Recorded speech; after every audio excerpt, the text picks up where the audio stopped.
Non, ils peuvent jamais mettre les quantités de personnes et de pâtes là sur leur paquet. Est-ce que tu sais combien faut mettre de pâtes pour 2 personnes? Non mais t'inquiète, vas-y, je gère à l'œil.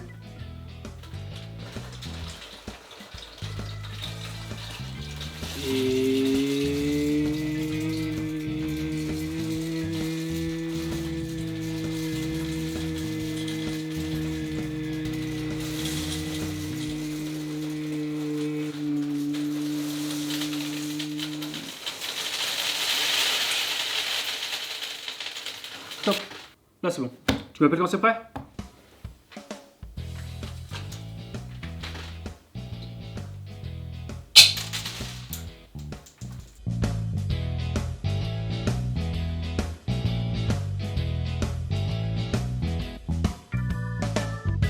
Bon, on va pas se mentir, le dosage des pâtes avant cuisson a toujours été un problème pour tout le monde. Ayant peur qu'il en manque, on a toujours tendance à en rajouter pour constater au final qu'il y en a 2 fois trop. Maintenant, il y a plusieurs solutions pour les réutiliser. Soit vous les remangez le lendemain et vous n'avez pas besoin de moi. Sinon, vous en faites une salade. C'est très bien pour les réutiliser différemment. Alors, j'ai déjà essayé une salade de spaghettis une fois. Hein. Ah bah c'était pas ouf.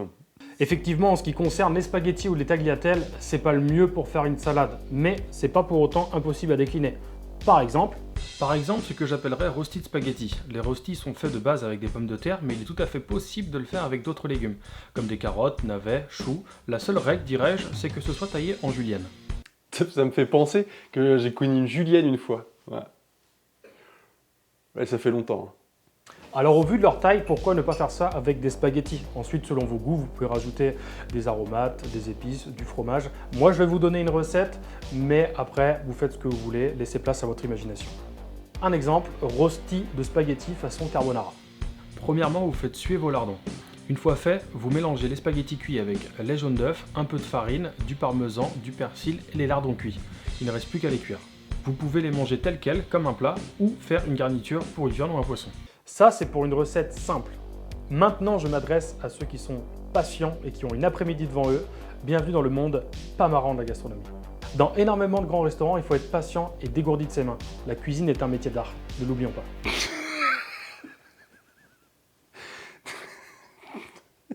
De l'art. Maintenant, je vais vous montrer une recette pour réutiliser quelques spaghettis. C'est une timbale. Elle consiste à contenir une farce et être roulée de spaghettis en son tour, le tout joliment. Je ne vais pas m'attarder dessus parce qu'en soi, c'est rien de compliqué, il faut juste être armé de patience. Je vais plutôt vous montrer une variante qui demande moins de patience. Elle consiste à rouler les spaghettis tout autour d'un emporte-pièce ou d'un tube, le dorer de jaune d'œuf et de le sécher au four. Puis, il ne reste plus qu'à le farcir, par exemple d'une duxelle de champignons ou d'une farce volaille ou autre. Mais qu'est-ce que je fais s'il me reste des tagliatelles? Sérieusement, t'as cuit combien de sortes de pâtes, toi? Passons sur les penne. Il est tout à fait possible de les utiliser comme dit précédemment pour en faire une timbale. Il suffit juste de les émincer, de les farcir d'une farce mousseline et le rendu final est plutôt joli. Sinon, pour en faire une garniture aussi simple que sympa, vous pouvez les coller les unes aux autres. Si elles sortent de cuisson et qu'elles n'ont pas été rincées, elles se colleront entre elles d'elles-mêmes. Pourquoi?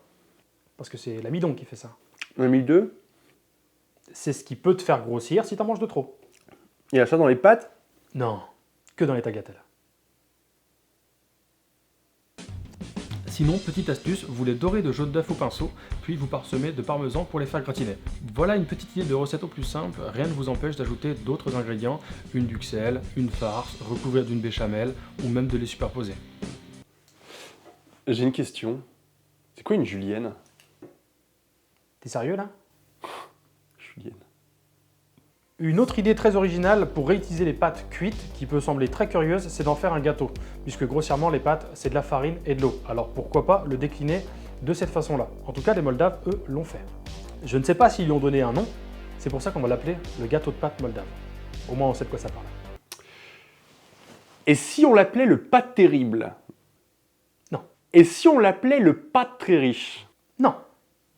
Et si on l'appelait... Non. Et pour le faire, c'est vachement simple. Il suffit de blanchir les œufs avec le sucre, puis ajouter le lait ainsi que la vanille. Ensuite, y verser les pâtes cuites. Une fois bien mélangé, versez dans un moule et le cuire 40 minutes à 150 degrés. Vous pouvez très bien le consommer tel quel ou rajouter un coulis de fruits rouges ou du caramel. Encore une fois, j'ai énoncé des recettes originales, mais il y a quand même beaucoup plus simple à faire. Maintenant, si vous avez d'autres idées, n'hésitez pas à les partager, ça fait toujours plaisir.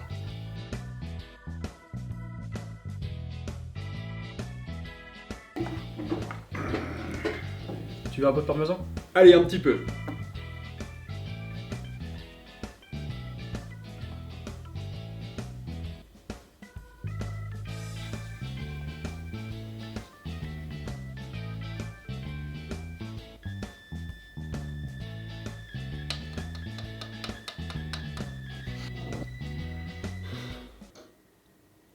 Merci.